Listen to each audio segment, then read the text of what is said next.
Part 103. The Battle of the Trench, Handak. After their expulsion from Medina, the Banu Nadir relocated to Habur, an oasis roughly 150 kilometers north of Medina. However, they remained discontent with their newfound humble lifestyle and yearned to return to their riches in Medina. They sent an official delegation to Mecca comprised of the elite of their nobility in a bid to form an alliance against the Muslims. They promised the Quraysh riches, as well as reminding them of their common goal of eradicating Islam. The Quraysh historically had an inferiority complex towards the Jews, as they were an illiterate nation, whereas the Jews had a history of literature and prophethood.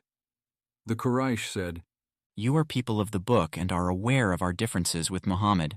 So is our religion better or his?"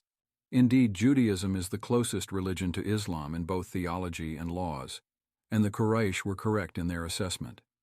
Despite this, the Banu Nadir replied, "You are more rightly guided, and you are closer to the truth than Muhammad and his companions." Allah exposed their hypocrisy. Have you not seen those who are given a portion of the scriptures, yet believe in idols and false gods, and reassure the disbelievers that they are better guided than the believers? Surah 4, verse 51. Nevertheless, the Quraysh accepted their offer, and an alliance was formed. The Banu Nadir then sent a delegation to the Ghatafan. As aforementioned, the Ghatafan were uncouth raiders, and they were apathetic to the Banu Nadir's struggles.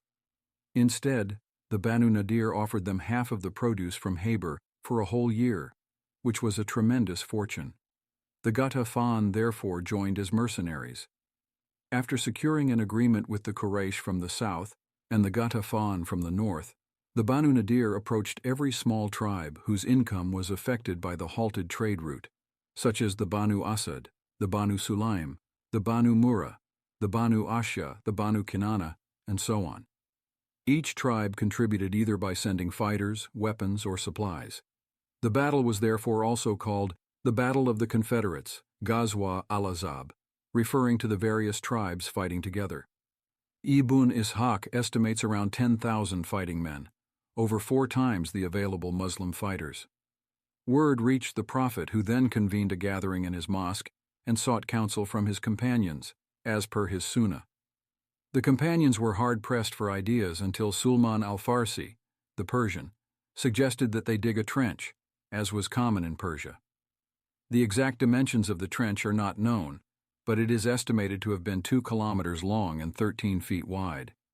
Medina was naturally protected by volcanic plains on one side and large date palm farms on the other, both of which were impossible for large armies to cross.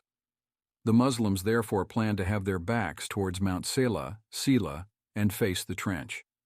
They had less than 10 days to dig this trench, so every single companion, rich and poor, young and old, contributed. The Prophet physically participated to the extent that Al-Bara ibn Azib said, "The Prophet was carrying dirt for so long that his chest hair was completely covered with dust, and he was a man with a lot of hair." It was a hugely motivating factor which rallied the companions to work harder and faster. The Prophet would further rally them by reciting, "By Allah, without Allah, we would not have been guided, neither would we have given in charity, nor would we have prayed.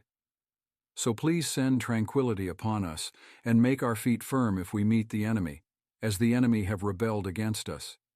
And if they intended affliction, we would refuse. We would refuse." The companions would then chant alongside him, "We would refuse, we would refuse, Abena, Abena." He made dua, "O Allah, there is no good except the good of the hereafter, so have mercy on the Ansar and the Muhajira."